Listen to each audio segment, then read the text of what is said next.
Chute libre, entretien de Paul de Brancion avec des écrivains de poésie.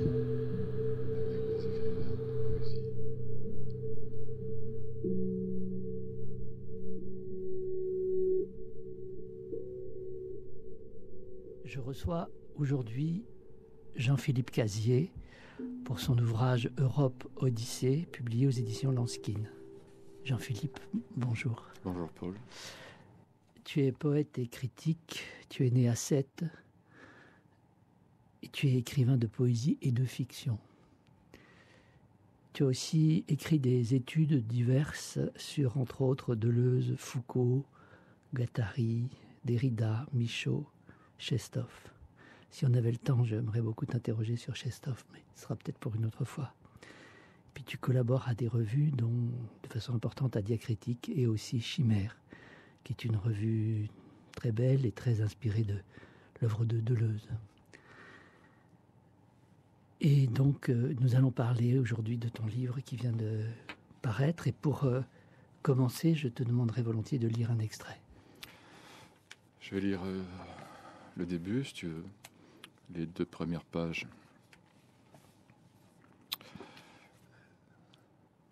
Cette langue d'ici, la langue des morts, est là d'autres visages. Dans la nuit de cette ville, la plupart ne savent l'histoire des vivants et des morts. Il faisait encore nuit. Il ne faisait pas noir, jamais il ne faisait noir ici. On ne voyait pas les têtes qui regardaient vers la nuit. La lumière tombait sur nous. Il y avait des zones d'ombre sombres. Elles forment un immense rectangle. Les phares disposés le long de la route sont éteints. Sur la plaine d'Iéna, quelques lumières brillent faiblement. C'était là. C'était une autre vie où je n'étais pas encore. Était-ce une autre vie où je n'étais pas? Est-ce une autre vie où je ne suis pas encore? De temps à autre, les projecteurs s'allumaient au Mirador. Leurs chiens n'aboyaient pas. La lumière est faible. Il dit « ça va ?» Il dit « ça va ?» Il dit « ne me tue pas ?» Il dit « je ne veux plus entendre parler ». Le jour était à peine levé. Abdallah, Mohamed, Murat, le jour est levé. Ils avaient d'autres visages dans la nuit de cette ville, quand il n'y avait que la forêt. Nous arrivions dans cette ville qu'il était impossible de distinguer par un nom. Abel, Ingeborg, Erwin. La lumière tombait sur nous. Il y avait des zones d'ombre. Sombres, elles forment un immense rectangle. Les phares disposés le long de la route sont éteints. Sur la plaine d'Iéna, quelques lumières brillent faiblement. Leur chien aboie. Il dit « Comment s'appelle-t-il » Il dit « Nous sommes des étrangers ». Il demande « Nous ne pouvons pas avoir de nom ». Il dit « Pouvons-nous avoir un nom ?» Il dit « C'était bien moi, ce rien, qui portait ce nom, n'être plus rien que des milliers. » Alors, quand on commence cet ouvrage, on se demande soudain qui parle. C'est-à-dire qui parle et pour qui, ou qui parle à qui. On voit bien qu'il s'agit des migrants, des réfugiés, mais tu l'as placé dans une sorte d'universalité au moins européenne. Et on sait, parce qu'il y a la plaine d'Iéna, il y a des noms comme Murat, mais il y a aussi des noms comme des prénoms comme Abdallah, Mohamed. Impossible de distinguer par un nom. Or, les réfugiés n'ont pas de nom, ou ne peuvent pas être nommés, ou ne sont pas nommés. Non, ils n'ont pas de nom pour nous, ils n'ont pas de nom pour les gens qui les ignorent, ils n'ont pas de nom pour les États qui les persécutent. ces États les appellent des réfugiés, les appellent des migrants, et leur dénie le fait d'avoir un nom et de pouvoir parler en leur propre nom. Donc il y a bien un nom, mais qui effectivement, selon le point de vue auquel on se place, n'existe pas, ou bien ce nom est pluriel. Et c'est ce point de vue-là que moi j'ai choisi, j'ai voulu. Tu me demandais qui parle dans ce livre.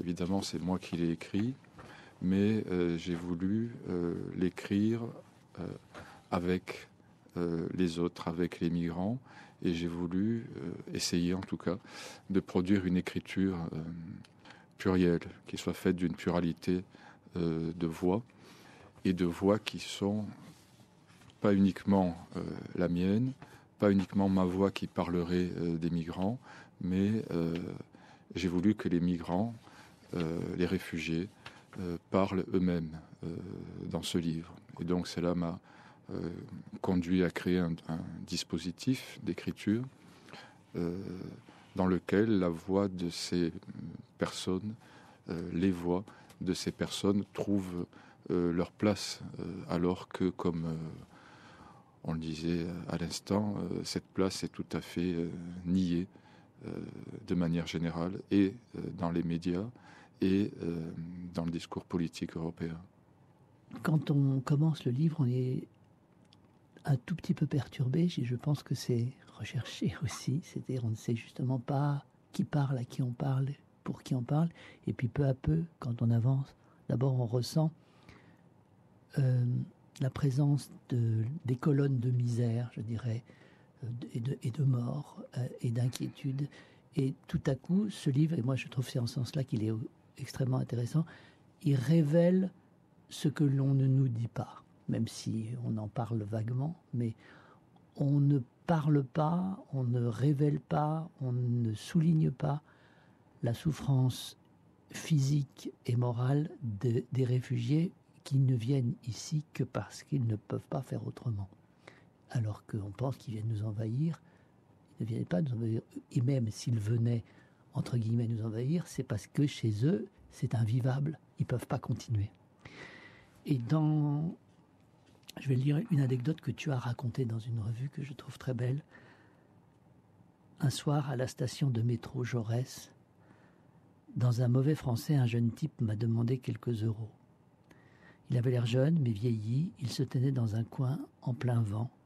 Il s'adressait aux passants d'une manière timide, en murmurant presque. Il était pieds nus. C'était l'hiver. Il tremblait.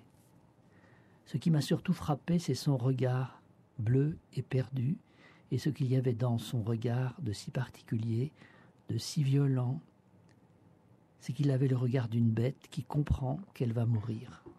Un regard écarquillé, paniqué d'animal qui comprend que là, maintenant, définitivement, sa vie va s'arrêter.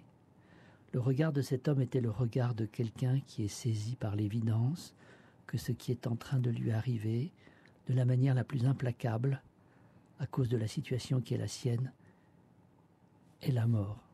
Et il tentait de ne pas mourir. Il se débattait pour échapper à cela. Cet homme n'était pas une statistique.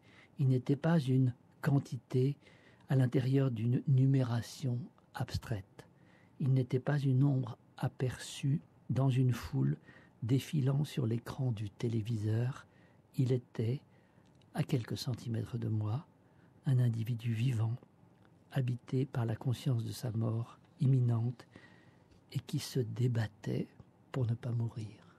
Je trouve que c'est... Enfin, moi, ça me parle quand j'entends ça. Et ça, c'est une illustration concrète de ce que quelque chose se dit de cet ordre-là dans ton livre, dans Europe Odyssée. Ouais. En fait, c'est un livre que j'ai écrit il y a 4 ans à peu près, à une époque où commençaient à se multiplier les articles dans la presse sur donc les migrants, sur les réfugiés qui débarquaient sur les plages sur les côtes européennes et que l'Europe accueillait en les plaçant dans des camps. Alors, évidemment, comme beaucoup de gens, j'ai été frappé par ce qui se passait et par le traitement qui était réservé à des gens qui, effectivement, comme tu le soulignes, viennent souvent parce qu'ils viennent souvent en Europe, pas du tout, évidemment, pour envahir qui que ce soit. Ça, c'est vraiment le discours le plus bête qui soit, mais pour essayer de trouver pour eux, pour leurs enfants, une vie meilleure que celle qu'ils pourraient avoir s'ils restaient chez eux. Bon. Mais ce qui m'a surtout frappé, c'est pas tellement l'anecdote et la multiplication comme ça des articles, c'est la violence qui était imposée à ces gens. Et c'est cette violence qui, bien sûr, était présente dans les articles, par exemple, ou dans les images que l'on pouvait voir, mais qui n'était pas, cette violence aussi n'était pas faite pour durer dans ces articles, puisqu'elle était tout de suite recouverte par des chiffres, par des statistiques, des choses comme ça. Et c'est cette violence-là, entre autres, que j'ai voulu faire au contraire durer durant les quelques pages de ce livre. Ils marchent le long des barrières, le long des barbelés. Les CRS les interpellent et les arrêtent. Les CRS leur demandent leur papier d'identité, mais ils n'en ont pas. Les CRS les fouillent. Ils fouillent leurs vêtements, leurs poches. Ils regardent dans leurs chaussures. C'est dimanche. Vous passez à vélo avec vos enfants. Il y a du vent. Les arbres bougent dans tous les sens. Ils courent le long de la route, le long de la voie ferrée. Il pleut. Ils courent dans les flaques d'eau. Ils parlent une langue qui n'est pas la vôtre. Leurs mots ne sont pas les vôtres. Ce sont les mots d'inconnus. Vous ne connaissez pas ces mots, ne comprenez pas ce qu'ils disent. Les sons des mots se dispersent dans le vent. Avec une lame de rasoir, ils entaillent leurs empreintes digitales. Ils disent « Les Européens ont mis au point un système pour centraliser les empreintes digitales, pour savoir précisément où les demandes d'asile ont été effectuées. Les Européens ont développé leur technique, et nous aussi. »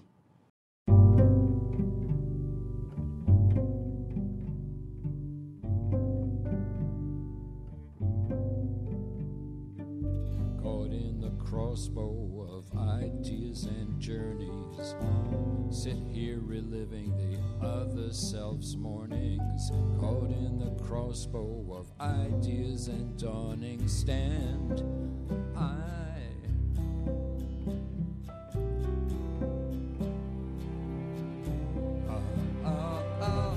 Reliving the past of the maddening impulse, violent upheaval, the pure-driven instinct, the pure-driven murder, the attraction of daring stand. Why didn't you call on me? Why didn't you call on me? Why didn't you call on me? Why didn't you call? A wild being from birth, my spirit spurns control, wandering the wide earth, searching for my soul, dimly peering at what shone afar. What could there be more purely bright than truth's day star? Why didn't you call on me? Why didn't you call on me? Why didn't you call on me? Why didn't you call?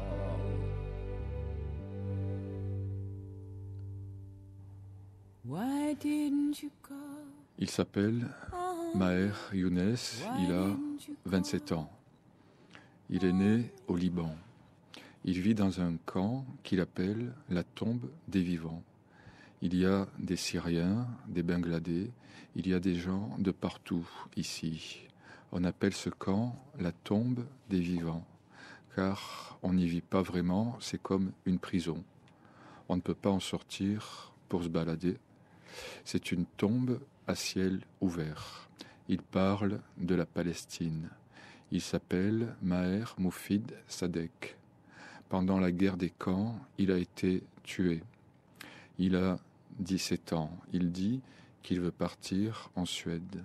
Il dit qu'il n'y a rien pour lui ici, qu'il n'a aucun droit, pas de travail. Les murs des maisons sont de zinc et d'argile.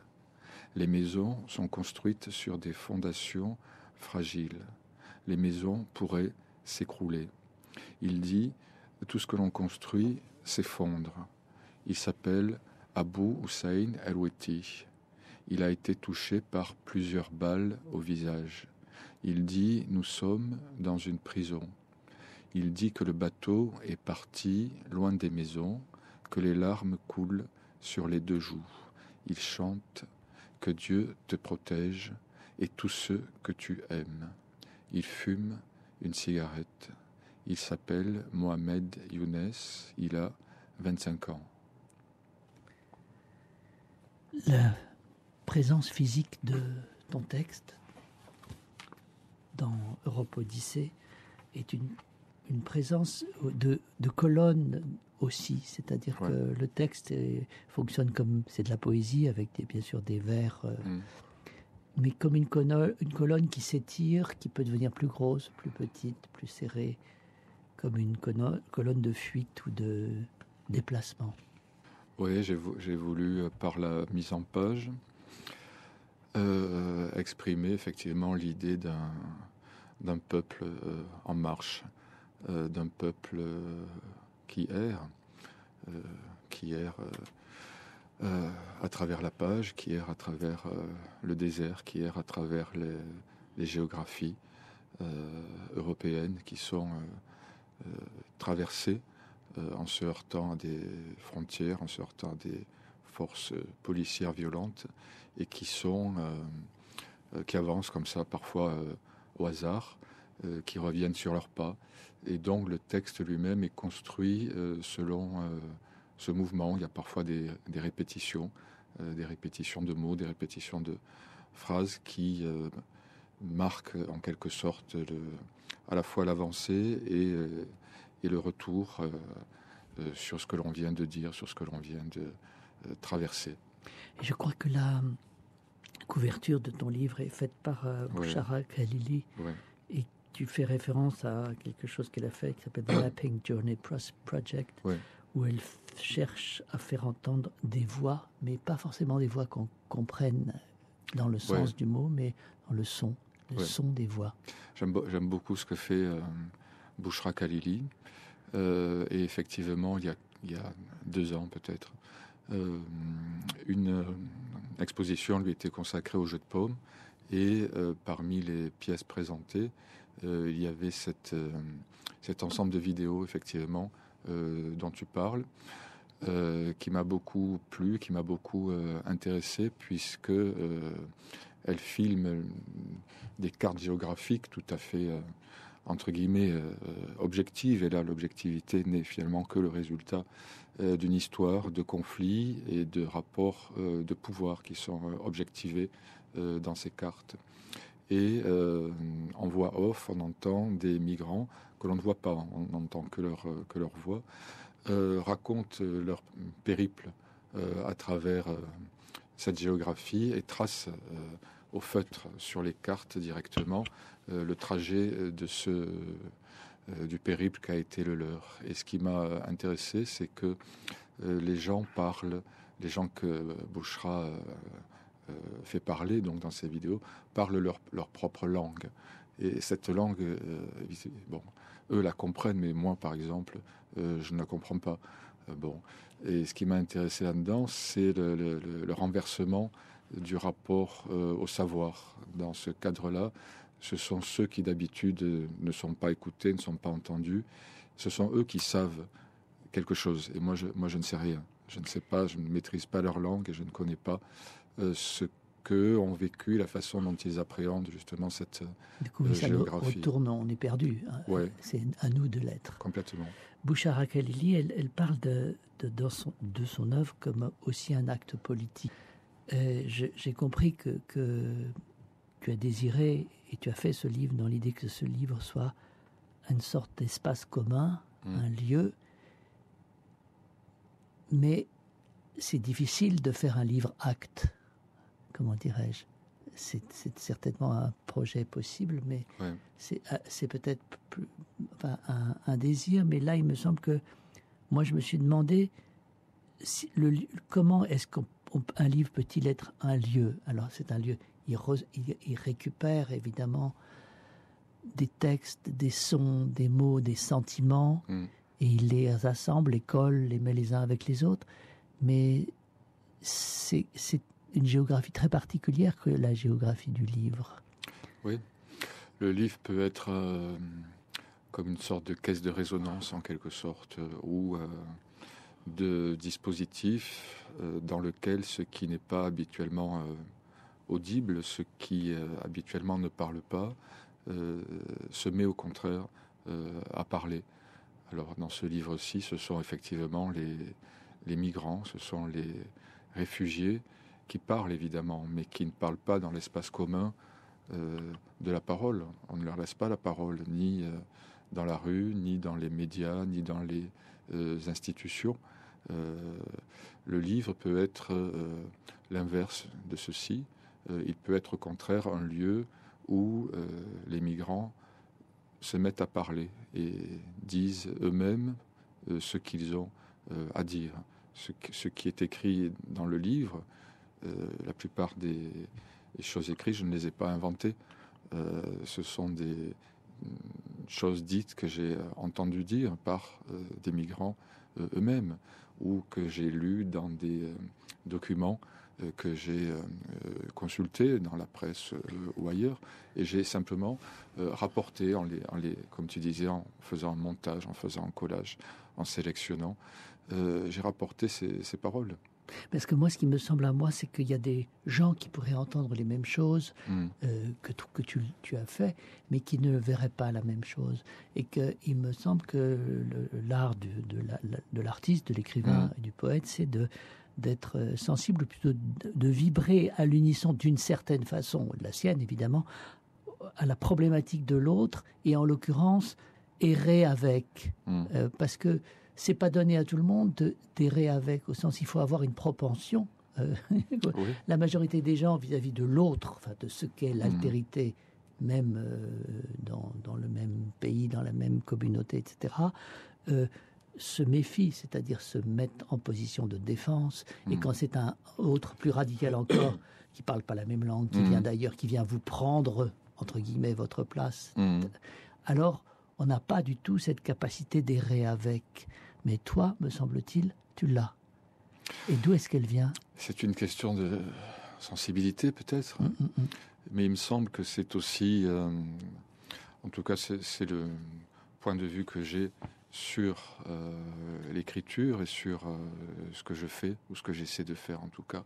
Dans l'écriture, il me semble que l'écriture implique cette... implication de l'autre, cette connexion à l'autre, c'est-à-dire implique effectivement une forme d'errance. Écrire, c'est errer, c'est-à-dire on n'écrit pas parce qu'on sait quelque chose, on écrit parce qu'on ne sait pas, et on essaie de s'avancer plus avant, justement, dans ce qu'on ne sait pas, avec une joie dans cette forme de perte. Il y a une frontière militaire entre votre langage et notre langage.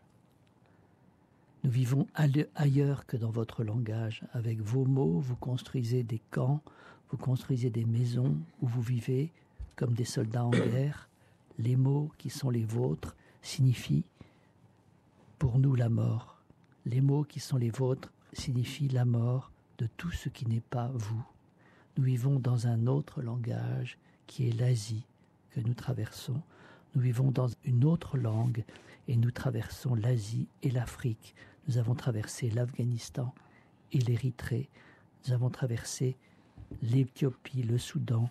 Les noms de ces pays sont les mots de notre langue. Les noms des continents sont les mots de notre langue. Les noms des océans et des mers sont les noms, les verbes de notre langue. Nous traversons ces mots depuis des années et nous les traverserons encore. Nous disons tous les mots de la terre. Voilà, c'est un peu l'errance Ouais. entre les verbes et entre les pays, Ouais.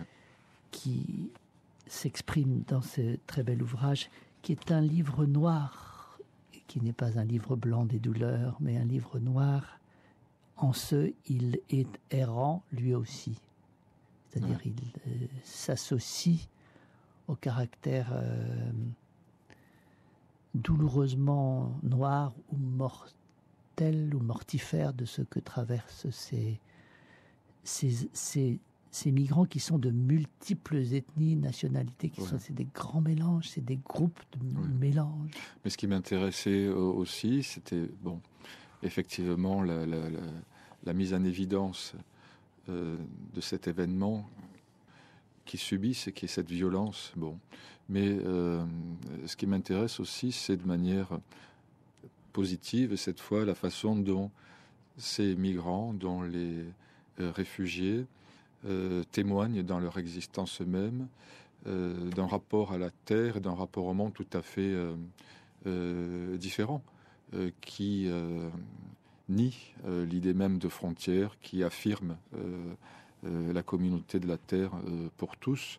Donc il me semble qu'ils sont de manière positive aussi porteurs d'une cosmopolitique qui me paraît hautement désirable. Des silhouettes qui traversent les frontières chaque nuit. Nous ne pouvons pas continuer à vivre. Devons-nous mourir? Devons-nous être tués? Est-ce cela que dit votre langage? Prisonniers politiques, déplacés politiques, immigrés politiques, sans-papiers politiques? Nous nous faisons tabasser, nous savons ce qui va se passer, nous savons ce dont vous êtes capables, nous savons que vous avez déjà tué. Ce que nous voulons, c'est notre libération. Nous n'avons pas d'armes à la main. Nous n'avons que nos mains. L'Europe est une zone policière pour préserver son système abusif. C'est un fait. Il est accroupi dans les herbes hautes. D'autres sont morts. D'autres ont réussi à passer la frontière. C'est en 2002, je crois.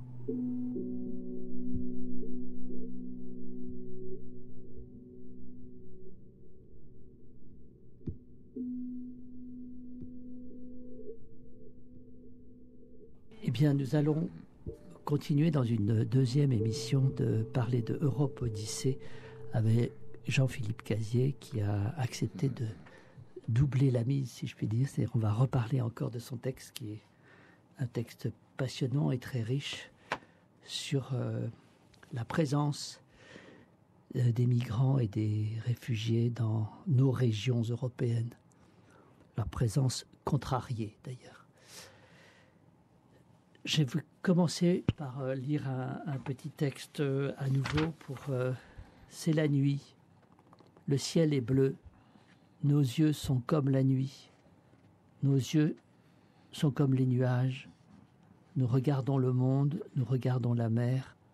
Nos yeux ont la couleur de la mer. Il y a du vent, la mer est noire à l'intérieur de nos yeux fermés. Nous avons changé notre nom. Notre nom est celui de la mer, comme les oiseaux et le vent, comme la nuit, à travers laquelle nous marchons au hasard, comme les nuages, à travers le ciel de la Méditerranée. Nous étions à Casablanca, au Maroc, nous vivions dans des conditions dégradantes, nous étions des milliers, les enfants partout dans les rues, sur la route, devant les maisons, les enfants regardaient la route.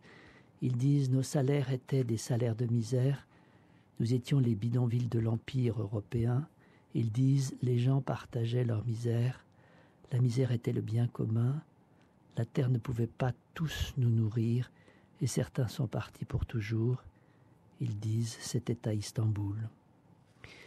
L'Europe, c'est ce continent relativement vaste dans lequel à des degrés différents et à des époques différentes, un certain nombre d'horreurs se sont passées.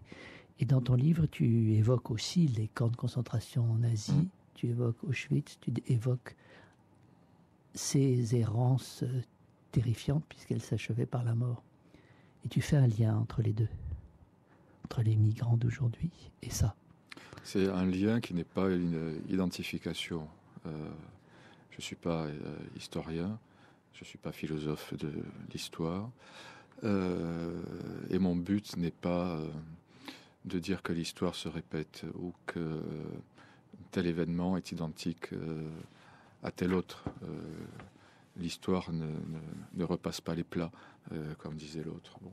Mais il y a entre les événements des résonances qui me paraissent s'imposer.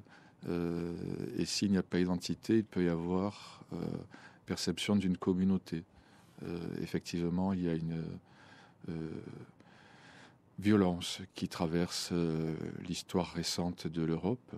Et cette violence, elle porte des noms. Par exemple, effectivement, le nom d'Auschwitz. Bon. Mais c'est cette violence déplacée, évidemment. Il ne s'agit pas de dire que l'Europe actuelle a une politique nazie, ça n'aurait pas de sens. Mais c'est cette violence qui me paraît finalement perdurer depuis 80 ans, depuis 90 ans, dans les politiques en particulier européennes, et qui aujourd'hui frappe ces gens qu'on appelle les migrants, qu'on appelle les réfugiés, et qui sont l'objet d'un traitement qui implique effectivement une violence et qui implique leur mort, en un sens, en tout cas une espèce d'indifférence à leur mort et à la souffrance qu'ils peuvent endurer du fait justement de choix politiques. Tu fais aussi référence dans ton texte au travail obligatoire, c'est les gens qui ont été envoyés en Allemagne, et je cite le texte: les hommes attendaient de pouvoir partir en Allemagne, nous étions la main d'œuvre pour les usines allemandes, les employeurs allemands venaient en Turquie choisir leurs futurs employés, les médecins allemands nous ont examinés, ils ont examiné nos dents, nous n'avons pas été bien accueillis en Allemagne, on nous disait que notre emploi en Allemagne devait profiter à l'Allemagne et à nous, mais c'est surtout l'Allemagne qui en a profité. Ce sont les usines allemandes qui ont profité de nous. Elles ont fait du profit grâce à nous. Nous étions la réserve de main-d'œuvre exportée en Allemagne comme des marchandises. Tu avais 24 ans. Le patron allemand t'a dit que la sélection était sévère, qu'il savait qu'elle était sévère, qu'il fallait te soumettre à des tests psychotechniques, que c'est ce qu'un patron devait faire. Et voilà, qu'ils sont partis en Allemagne pour avoir de bons outils de travail. Ils disent: en Hollande, nous avons fabriqué des trains confortables que prenaient les voyageurs hollandais et européens. Tu dis qu'on t'a fait lire un texte, mais tu ne l'as pas bien lu. On t'a demandé pourquoi tu voulais partir à l'étranger. Tu as dit que tu voulais travailler, mais on ne t'a pas vraiment cru. On t'a dit que tu devais bien travailler et avoir un bon comportement dans la rue. Voilà, donc c'est comme si toutes ces, ces chaînes de déraison ou de violence, à toutes les époques, il en subsistait quelque chose. Évidemment pas la même chose, mais il y a, comment dirais-je, une chute en enfer commune.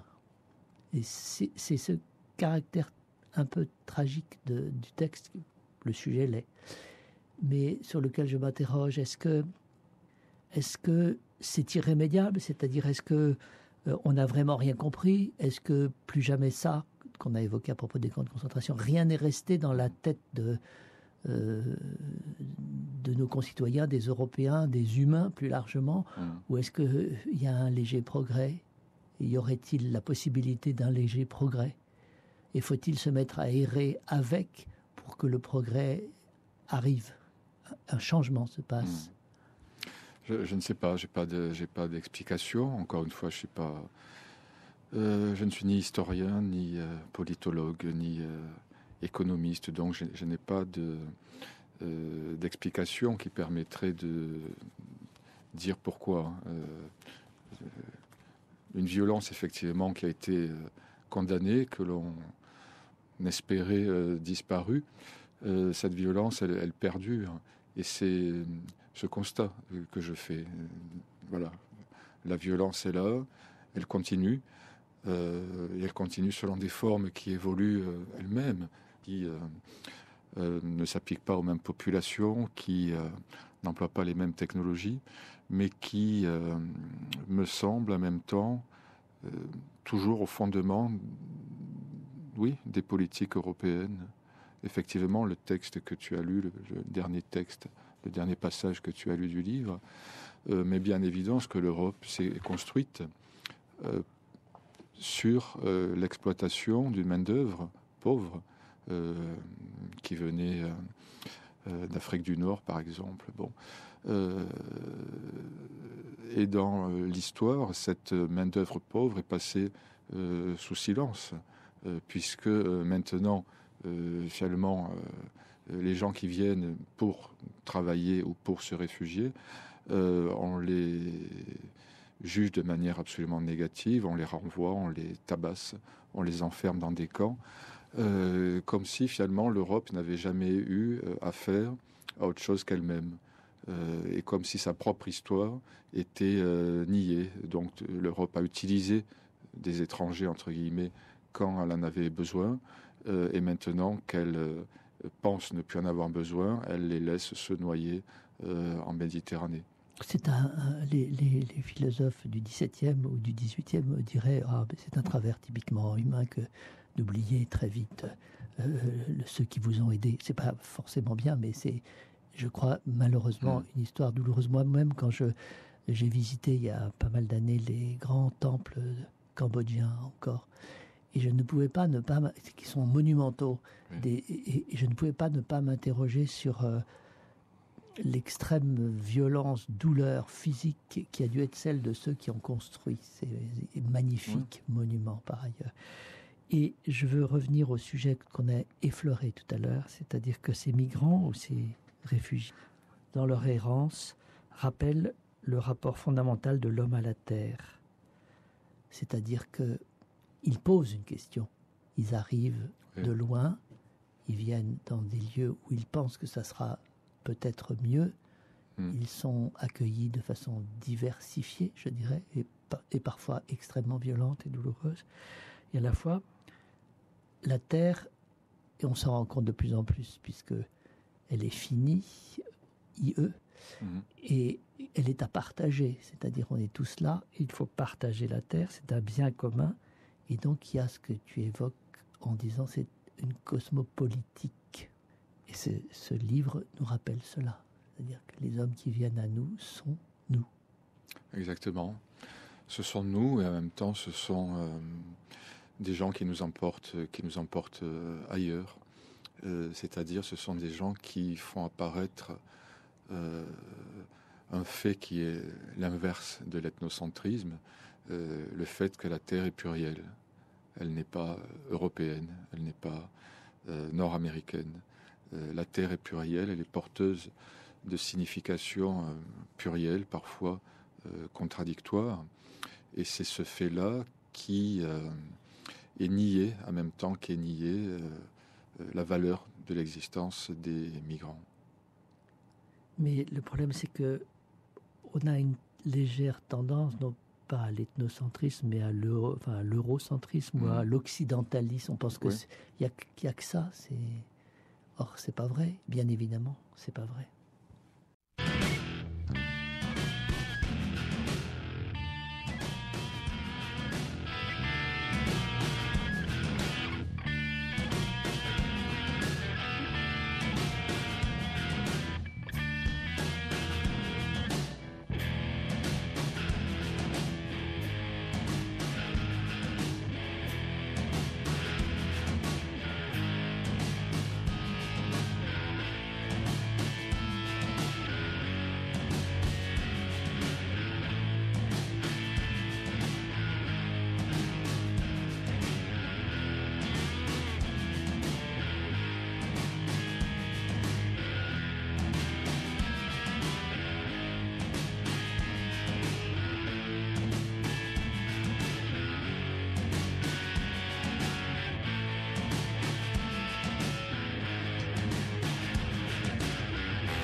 Il ne s'est installé dans aucune langue. Comment donner une voix au silence ? Peu importe ce qu'il écrit, sa mère est toujours tuée d'une balle dans la nuque. Il est avant tout apatride. Il dit qu'il vaut mieux bégayer que parler. À Stuttgart, il a le souvenir des morts. Il ne sait pas leur nom. Il est avant tout apatride, y compris dans la langue, sa propre langue, au nom des morts. À qui s'adresser lorsque l'on ne parle pas?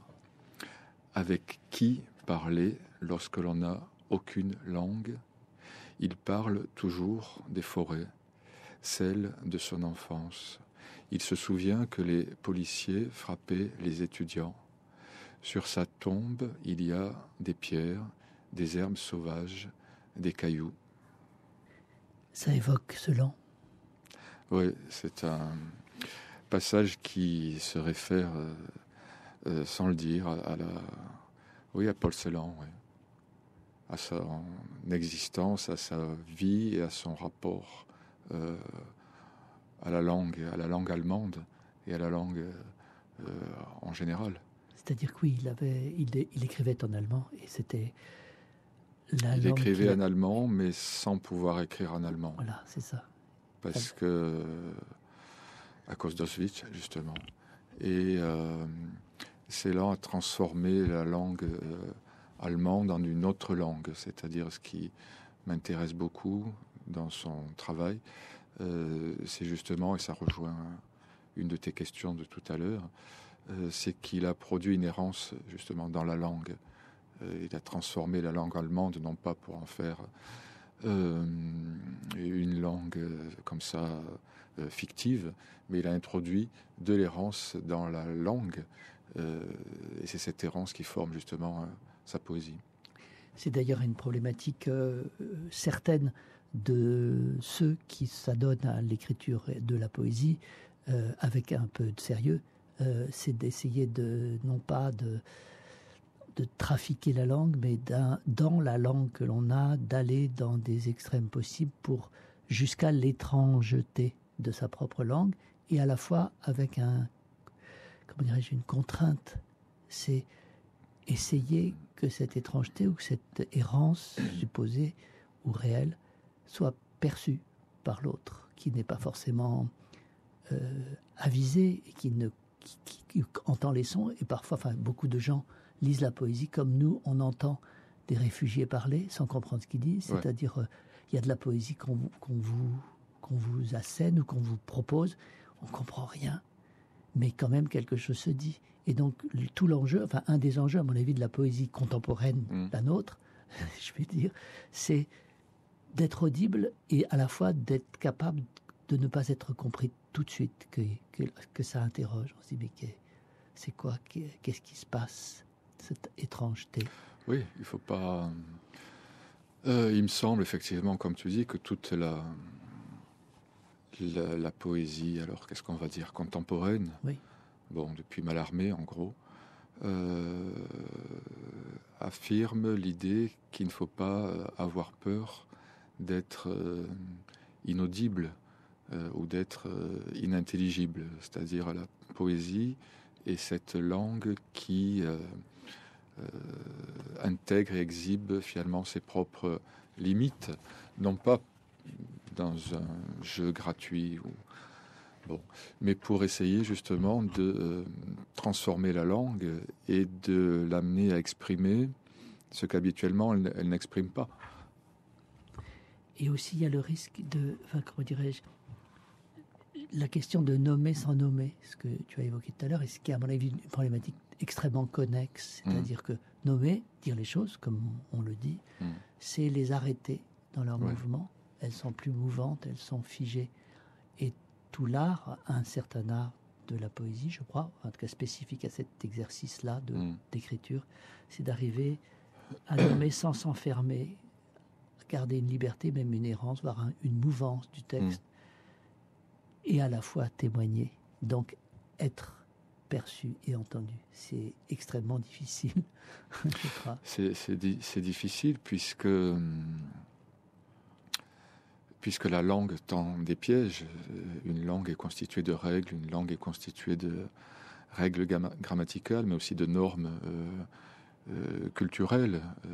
Et si on transgresse et ces règles et ces normes, on tombe, comme tu le disais, effectivement, tout de suite dans l'inaudible ou l'inintelligible, alors qu'en même temps, il faut non pas simplement produire une espèce de charabia, mais permettre à du sens de circuler. Non pas imposer une signification, mais permettre à du sens, il y a une multiplicité du sens, d'exister dans le texte. Et effectivement, un des pièges qui me semble nécessaire d'éviter, c'est celui de la nomination qui correspond à une fixation, à un arrêt en quelque sorte, et du sens et de ce qui peut advenir. Et à la fois, ça ne suffit pas d'avoir un nom. C'est-à-dire, ça ne suffit pas. Je prends des extraits de ton texte comme ça pour illustrer, même si ce n'est pas une illustration mathématique. Oui. Je ne connais personne en France. Je ne veux pas rester en France. Même si nous avons des papiers, les policiers nous pourchassent et nous frappent. Donc, ce n'est pas suffisant d'avoir des papiers, de s'appeler quelque chose. Il y a autre chose. J'ai dû fuir mon pays. Sinon, maintenant, je serais mort. Personne ne veut s'enfuir et être seul. Est-ce une vie ? Ce n'est pas une vie. Maintenant, je suis seul. J'ai encore mes yeux et ma bouche, mais comment faire pour encore avoir un nom ? Je suis seul et je n'ai plus de nom. Mon nom est celui d'autres milliers de noms. Parfois, je pense que je devrais retourner en Afghanistan, mais je serais certainement tué. Je ne veux pas aller en Angleterre pour gagner de l'argent. Je veux aller en Angleterre pour étudier. Je suis encore jeune. Ce n'est que le début de ma vie. J'aimerais devenir un docteur. Je dors sous le pont. C'est terrible parce que, à la fois, ça suffit pas d'avoir un nom, de nommer, de dire les choses pour être entendu. Et, comment dirais-je, ça ne suffit pas. Et à tout point de vue, c'est comme tous ces réfugiés, ils ont envie d'avoir une maison, ils ont envie d'être protégés, ils ont envie d'être accueillis. Et on sait aussi que ça ne suffit pas à l'être et à l'existence, que ni d'avoir un nom, ni d'avoir une maison. C'est une nécessité. Mais il y a quelque chose d'autre qui doit être insufflé ou dans le langage ou dans l'existence pour faire accéder à quelque chose, sinon d'harmonieux, du moins une part de possibilité de bonheur. Et enfin, je crois, et là, on est au degré zéro du bonheur, en quelque sorte, quand on n'a ni maison, ni endroit où aller, qu'on est pourchassé, qu'on est éventuellement violenté, voire tué. Mais une fois que c'est calme, une fois qu'on a trouvé un espace, c'est pas pour autant qu'on a un nom, c'est pas pour autant qu'on a une maison, c'est quelque chose qui doit être habité. Et c'est en ce sens-là où le travail, je trouve, de ce livre pose cette question-là de comment habiter ce que l'on est et là où on est, là en l'occurrence dans l'écriture, donc ça pose une question profonde de politique et du poétique. Alors c'est un petit peu cryptique par certains côtés de dire ça, mais n'empêche, c'est ça. Il s'agit d'exister d'une façon particulière. En tout cas, ce livre pose ces questions et je t'en remercie. J'ai d'autres sujets à préciser. Tu dis que la langue des morts vit dans les migrants. Comment est-ce qu'il faut comprendre cela ? C'est une question qui m'intéresse et qui rejoint certaines choses que l'on vient de dire. Effectivement, dans l'histoire, l'histoire est faite de témoignages, l'histoire est faite de vestiges, l'histoire est faite de traces, mais l'histoire est faite aussi de silence et de paroles, de voix, d'existence qui disparaissent, qui ont disparu, souvent parce qu'elles ont été niées. Donc les morts de l'histoire souvent sont reconnus selon certains critères, les héros, les grands personnages, ou les populations valorisées. mais beaucoup de morts de l'histoire disparaissent dans le silence. Et ce qui m'intéresse, c'est plus qu'un intérêt, c'est une nécessité, enfin quelque chose que je ressens comme une nécessité, c'est de les faire parler. En tout cas, de faire en sorte que dans ce que j'écris, une place soit faite à leurs paroles. Le sujet de l'énonciation dans ce texte, il n'est pas figé. Non. On sait, au début, moi je me suis interrogé tout de suite là-dessus. Je me suis dit, mais qu'est-ce que je t'ai dit tout à fait au début de la première émission? J'ai dit, qui parle? Et en fait, nous parlons et on parle de nous parlons de on. Et est-ce que toi, ton rapport au monde personnel, alors toi, enfin, ou d'écrivain, il est comme ça, infixe, non fixe? Oui et non. Oui et non, parce que dans la mesure où chacun a une vie sociale, avec des obligations, avec un travail par exemple, dans la mesure où chacun a affaire aux diverses administrations, chacun effectivement, alors un nom, il est identifié par un matricule et il est tenu d'être un sujet responsable de ce qu'il est, responsable de ce qu'il fait. Bon. Et en même temps, on sent bien que d'un point de vue politique, il est intéressant justement de ne pas avoir un nom précis, mais d'essayer, non pas d'avoir plusieurs noms, mais de naviguer, disons, entre plusieurs noms, entre plusieurs façons de se nommer, entre plusieurs façons de se penser et de penser aussi ce que sont les autres. Il me semble que la pluralité et la mobilité sont des options politiques intéressantes. En effet, on peut aussi parler à quelques mots de la littérature contemporaine qui est peu moins préoccupée par l'unité que n'était la littérature du 19e siècle. C'est-à-dire que tu as essayé, disais-tu, à propos de ce texte, de pratiquer une sorte de dispersion dans ton texte. C'est-à-dire qu'il n'est pas tenu par une logique cartésienne excessive. Non, non, ça, on ne peut pas dire ça, effectivement. Et comment dirais-je, la personne qui a fait ta couverture, Bouchara Khalili, parle à propos de son œuvre de constellation. J'ai bien aimé cette expression-là. C'est-à-dire qu'il y a des mouvements qui vont dans des sens différents, qui disent pas la même chose, mais dans le ton la même chose. Ouais. Mais c'est une constellation. Je trouvais ça très beau. Ça te conviendrait aussi, toi? Oui, une constellation, un livre constellation, et tu parlais du sujet de l'énonciation, un sujet qui serait lui-même une constellation, effectivement. En tout cas, merci beaucoup Jean-Philippe d'être venu nous parler de Europe Odyssée de Jean-Philippe Casier aux éditions Lansking, qui est un très beau livre noir.